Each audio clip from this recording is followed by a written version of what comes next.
Саламатсыңарбы балдар. 11 класстын геометрия предмети боюнча эфир аркылуу берилүүчү кезектеги сабагыбызды баштайбыз. Бүгүнкү сабагыбыздын темасы көп грандыктар жана призма. Бүгүнкү сабакта биз көп грандыктар жана алардын элементтери менен таанышабыз, жана көп грандыктардын бири болгон призма менен таанышабыз. Геометрия предмети планиметрия жана стереометрия болуп эки бөлүктөн турарын билесиңер. Планиметрия жалпак геометриялык фигураларды жана алардын касиеттерин, башкача айтканда кандайдыр бир тегиздикте толугу менен жаткан фигураларды окуп үйрөтүүчү бөлүм. Ал эми стереометрия болсо мейкиндиктеги фигураларды окуп үйрөнүүчү бөлүм. Мейкиндиктеги телолор, көлөмдүү телолор дагы айлануудан пайда болгон телолор болуп, цилиндр, конус, шар жана башка телолор булар айлануу телолору деп аталышат. Ал эми чокулары, кырлары, бурчтары жана грандары бар фигуралар, мисалы куб, пирамида, булар көп грандыктар деп аталышат экен. Демек, көп грандыктар мейкиндиктеги жөнөкөй телолорду түзүшөт. Мисалы кубтар, карандаштагы көп грандыкка мисал боло алат, китептер көп грандыкка мисал боло алат, ар кандай имараттар, минералдардын кристалдары көп грандыктарды түзүшөт, пирамида, үйдө колдонулуучу буюмдар, өзүбүз колдонгон шереңке дагы булар көп грандыктарды түзүшөт экен. Биз планиметрияда көп бурчтукка аныктама бергенде, көп бурчтук бул туюк сынык сызык дегенбиз. Жана көп бурчтук деп туюк сынык сызык менен чектелген тегиздиктин бөлүгүн айтабыз дегенбиз. Көп бурчтук менен тегиздик эки бөлүккө, ички жана тышкы бөлүктөргө бөлүнүп, биз анын ички бөлүгүн алганбыз. Ошондой эле көп бурчтук томпок көп бурчтук жана томпок эмес көп бурчтук болуп экиге бөлүнгөн. Ушул сыяктуу эле мейкиндикте дагы көп грандыктар бети чектүү сандагы көп бурчтуктардан турган тело көп грандык деп аталат. Каалагандай жанаша жаткан экөөсү бир тегиздикте жатпаш керек. Мисалы куб, додекаэдр, икосаэдр көп бурчтуктар менен чектелген мейкиндиктин бөлүгү көп грандык деп аталат. Демек, тегиздиктеги планиметриядагы көп бурчтукка салыштырсак, мында көп грандык мейкиндикте эки бөлүккө бөлөт экен. Анын ички бөлүгү жана сырткы бөлүгү болуп. Биз анын ички бөлүгүн карайбыз.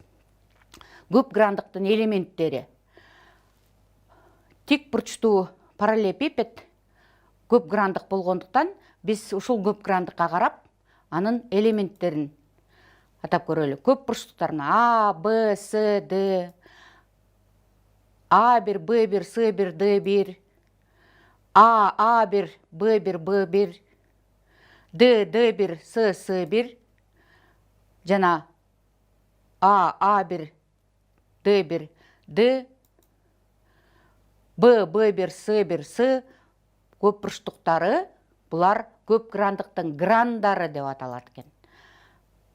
Көп грандыктын грандарын чимени байкагыла, эки-экиден жанаша жаткан грандары бир тегиздикте жатпайт.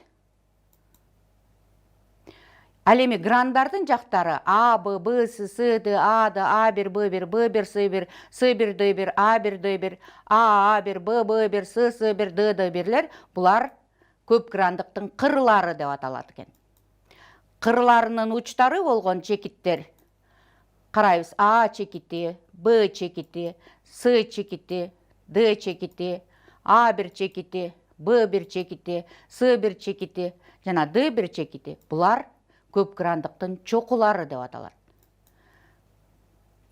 Бир гранда жатпаган эки чокусун туташтыруучу кесинди көп грандыктын диагоналы деп аталат. Мисалы, А1 менен С-ны туташтыруучу кесинди көп грандыктын диагоналы деп аталат экен. Эми көп грандыктардагы көп бурчтуктар сыяктуу эле томпок жана томпок эмес болуп бөлүнөт экен. Карап көрөлү. Д, Д1, С1, С гран аркылуу өткөн тегиздикте карагыла. Биздин көп грандыгыбыз ушул тегиздиктин бир жак бөлүгүндө жатып калды. Ушул сыяктуу эле биз экинчи үстүңкү бөлүгүнө жаткан тегиздикти карай турган болсок, дагы көп бурчтук ал тегиздиктин бир жак бөлүгүндө жатып калды. Демек, эгерде көп грандык өзүнүн ар бир гран аркылуу өткөн тегиздиктин бир жагында жатса, томпок көп грандык деп аталат экен.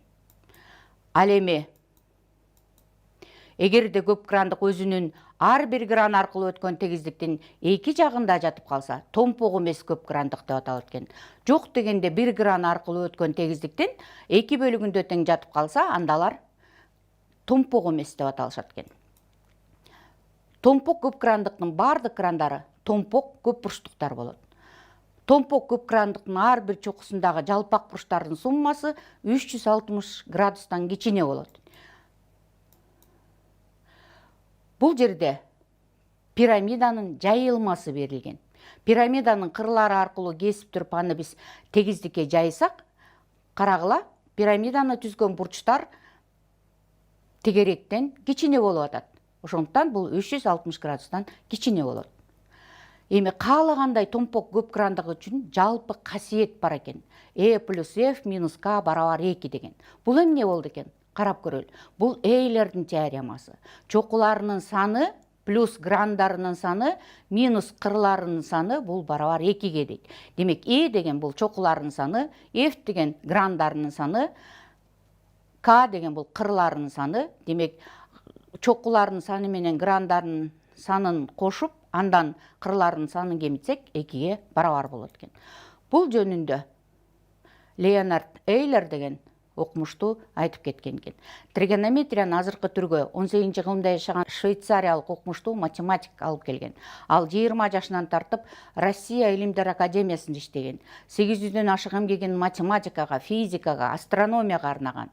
Өмүрүнүн акырында ал сокур болуп калса дагы өзүнүн эмгектерин окуучуларына айтып берип жаздырган. Ал өлгөндө минтип айтышкан. Ал эсеп чыгарбай калганда гана өлдү деп. Төмөнкү тапшырманы аткарып көрөлү. Көрсөтүлгөн көп грандыктар канча гранга, кырга жана чокуга ээ болот? Эйлердин теоремасын текшерип көргүлө дейт. Грандарын санайлы 1, 2, 3, 4, 5, 6. Демек, 6 граны бар экен. Чокулары 1, 2, 3, 4, 5, 6, 7, 8. Демек, 8 чокусу жана 12 кыры бар экен. Анда Эйлердин формуласы E плюс F минус K барабар 2, 6 кошулган 8, минус 12, 14төн 12-ни алсак 2ге барабар болот экен. Экинчи фигураны карап көрөлү. 1, 2, 3, 4. 4 граны бар экен. Чокулары 1, 2, 3, 4. 4 чокусу жана 6 кыры бар экен.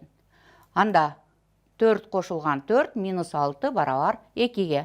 Эйлердин теоремасы бул пирамида үчүн дагы туура болот. Эми октаэдрди карап көрөлү. 8 гран, 6 чоку жана 12 кыр. 8ге 6-ны кошуп 12-ни алсак 2ге барабар. Эми биз көп грандыктардын ичинен биринчи призма деген фигураны карап көрөбүз. Призма менен силер таанышсыңар. Биз мурда тик призманы гана өткөнбүз. Эми бул жолу биз призмалардын жалпы түрү менен таанышабыз. Бизге альфа, бета деген параллель тегиздиктер берилсин. Бул параллель тегиздиктерде альфа тегиздигинде жаткан А1, А2 жана башка АН көп бурчтугу, бета тегиздигинде жаткан B1, B2 жана башка БН көп бурчтугу берилсин дагы, булар бири-бири менен барабар болсун.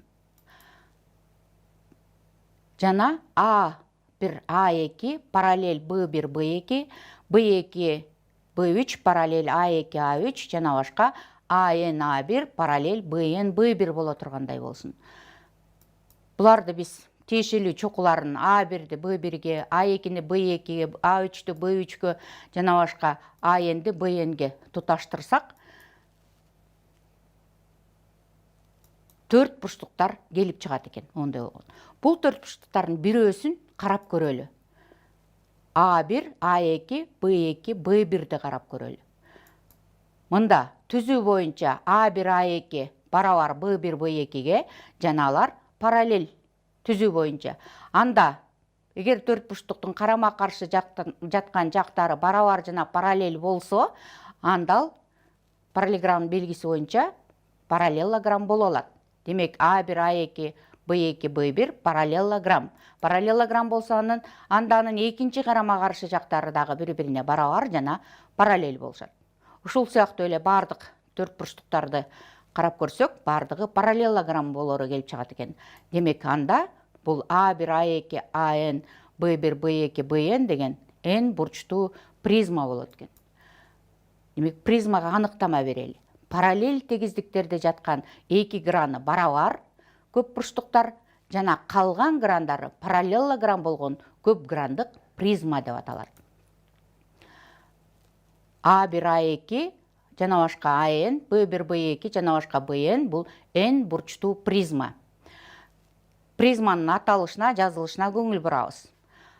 Биринчи астыңкы көп бурчтуктун чокулары аталат, жазылат. Андан кийин үстүңкү көп бурчтуктун чокулары жазылат, аталат. Эми мында барабар болгон грандары көп бурчтуктун призманын негиздери деп аталат. Ал эми параллелограммдар булар призманын каптал грандары деп аталат. Призманын негиздеринде жатпаган кырлары анын каптал кырлары деп аталат. Бир гранында жатпаган эки чокусун туташтыруучу кесинди призманын диагоналы деп аталат. Эми призма негизиндеги n бурчтукка карата n бурчтуу призма деп аталат. Мисалы, негизинде 3 бурчтук жатса, анда ал 3 бурчтуу призма. Эгерде негизинде 4 бурчтук жатса, анда ал 4 бурчтуу призма. Эгерде негизинде 5 бурчтук жатса, анда ал 5 бурчтуу призма. Жана башка ушул сыяктуу болуп 6 бурчтук, 7 бурчтук болуп кете берет экен. Призманын бийиктиги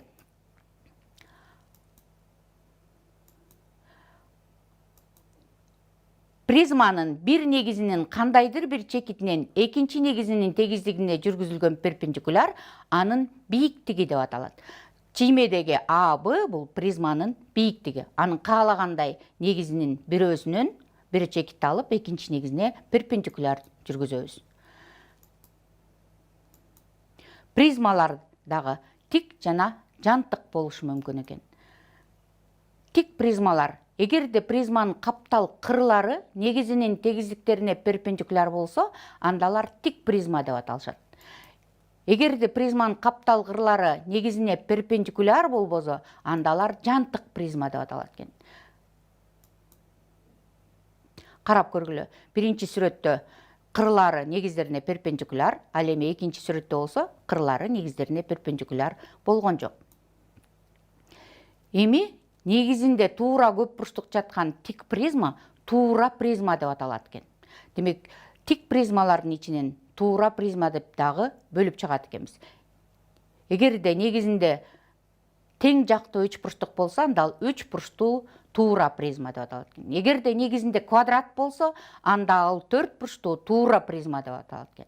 Эгерде негизинде туура 5 бурчтук болсо, анда ал 5 бурчтуу призма. Негизинде 6 бурчтуу туура көп бурчтук болсо, анда ал 6 бурчтуу туура призма деп аталат. Призманын бетинин аянты, каптал грандарынын аянттарынын суммасы призманын каптал бети деп аталат экен. S каптал бет, биз кыскача КБ деп жазып алабыз, барабар S A1 B1 B2 A2 плюс S A2 B2 B3 A3 плюс жана башка S AN BN B1 A1. Каптал грандарынын аянттарынын суммасын биз S каптал бети дейт экенбиз. Бардык грандардын аянттарынын суммасы призманын толук бети деп аталат. Демек, каптал грандарынын аянттарына биз калган эки негизинин аянтын кошобуз. Демек, S толук бет, TB деп белгилейбиз. Барабар S каптал бет плюс 2 S негизинин аянттары. Теорема. Тик призманын каптал бетинин аянты анын негизинин периметрин призманын бийиктигине көбөйткөнгө барабар. Далилдеп көрөлү.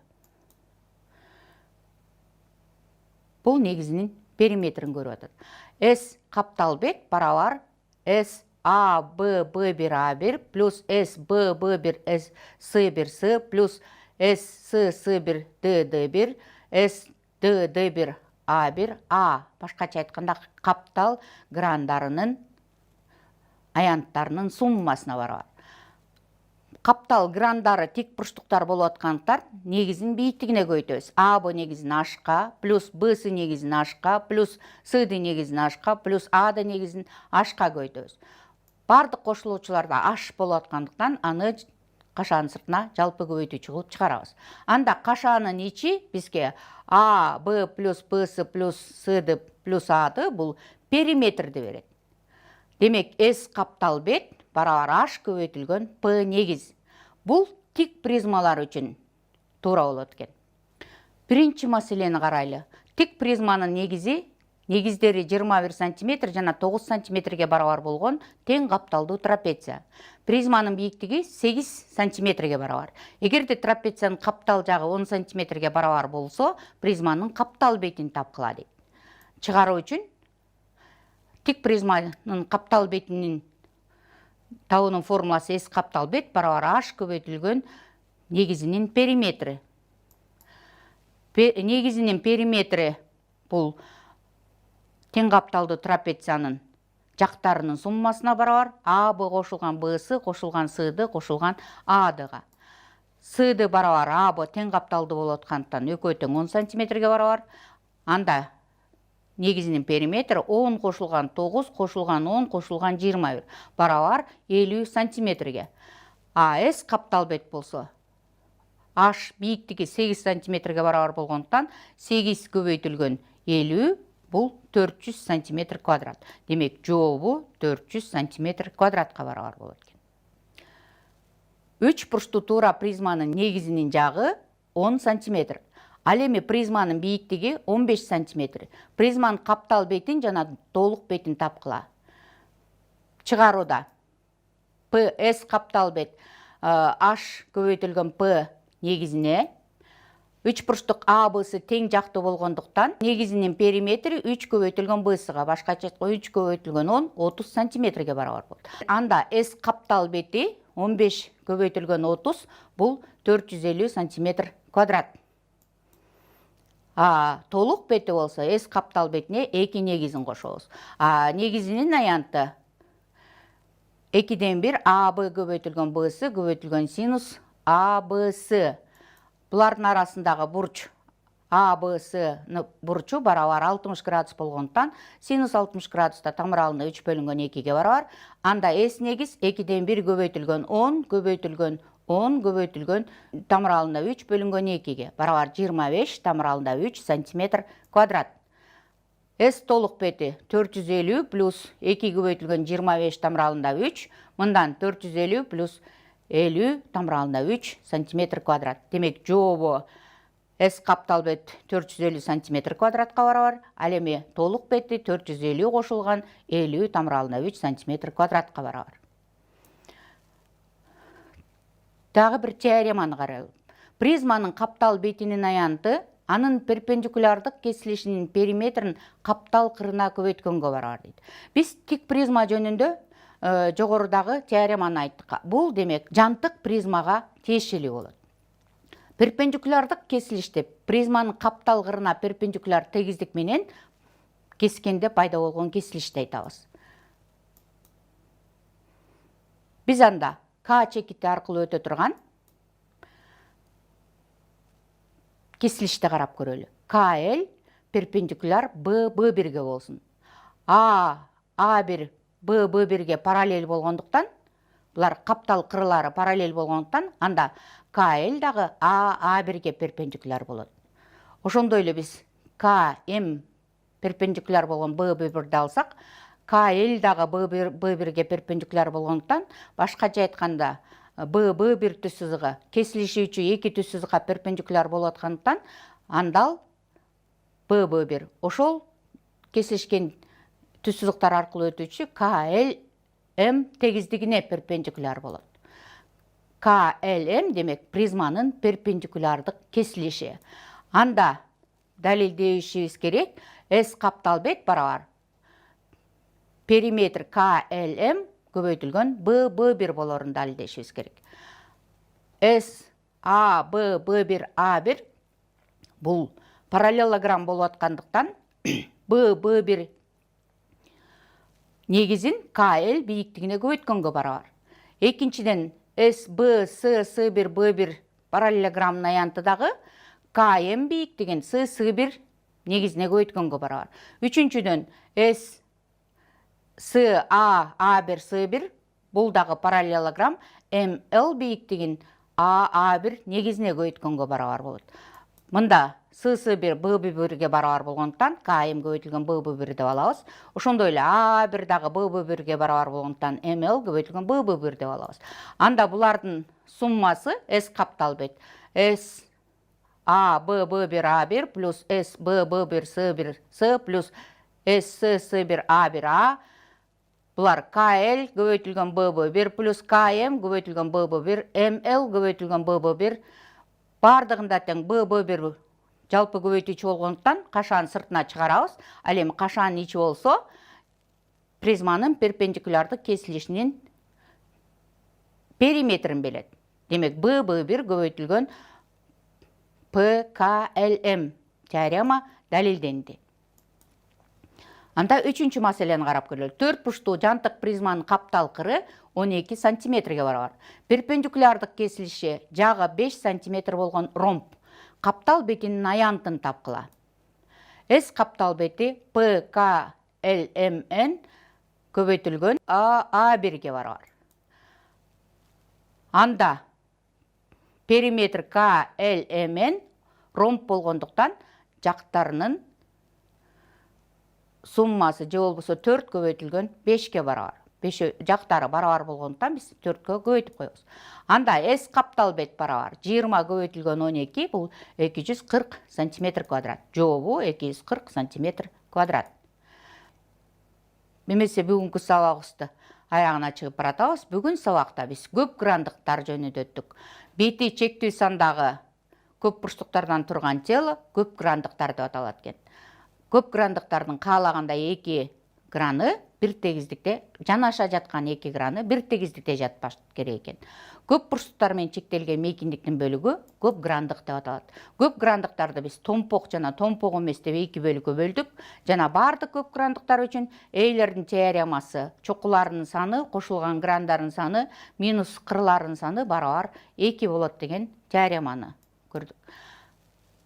Андан кийин биз призманы өттүк. Призма параллель тегиздиктерде жаткан эки граны барабар көп бурчтуктар жана калган грандары параллелограмм болгон көп грандык призма деп аталат. Призманын элементтери анын эки негизи бар жана анын каптал грандары параллелограммдар болот дедик. Призманын негиздеринде жатпаган кырлары анын каптал кырлары деп аталат. Ал эми негизиндеги көп бурчтуктун жактары негизинин кырлары деп аталат. Бир гранында жатпаган эки чокусун туташтыруучу кесинде анын диагоналы деп аталат. Призмалардагы экиге бөлөрүн көрдүк. Тик призма жана жантык призма. Тик призмадан биз тик призмалардын ичинен негизи туура көп бурчтук болгон призма туура призма деп айттык. Тик призманын каптал бетинин аянты анын бийиктигин негизинин периметрине көбөйткөнгө барабар. Ал эми толук бети болсо бул S каптал бет кошулган 2S негизинин аянтына барабар болот экен. Жантык призмалар жөнүндө призманын каптал бетинин аянты анын перпендикулярдык кесилишинин периметрин каптал кырына көбөйткөнгө барабар деген теореманы далилдедик.